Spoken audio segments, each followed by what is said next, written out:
Kalian berani nggak makan hidung sapi? Tapi banyak penggemarnya loh. Tuh, hidungnya. Jadi paling enak bagian mana, Pak? Bagian ini. Si bulatan ini yang paling enak. Makannya tuh dirujak pakai pisang muda, kacang, terus diulek, terus dikasih hitam-hitam ini nih yang bikin rasanya tuh jadi khas, namanya petis. Jualannya udah dari tahun 2008 dan biar rasanya nggak salah nih mesti dicobain dulu sama bapaknya. Bumbunya udah siap, sekarang tinggal potongin cingurnya. Jadi dia tuh kayak tebel-tebel kenyal-kenyal gitu. Ada bagian yang ada dagingnya dikit. Isinya selain cingur ada tahu, tempe, timun, bengkuang, nanas, toge, dan kangkung. Nah ini bukan disiram tapi dicampur ke bumbunya tadi, diaduk-aduk baru taruh di piring. Seporsi harganya 20.000. Ada lontongnya juga, aku lupa sebutin tadi. Rasanya lengkap, asin, gurih, manis, terus ada seger-seger dari buah juga.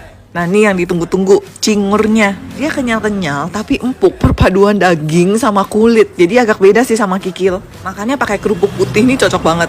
Aku spill lokasi ya, dia ada di halaman rumah yang gak berpenghuni. Aku pertama ragu-ragu sih, tapi setelah lihat oke juga. Rujak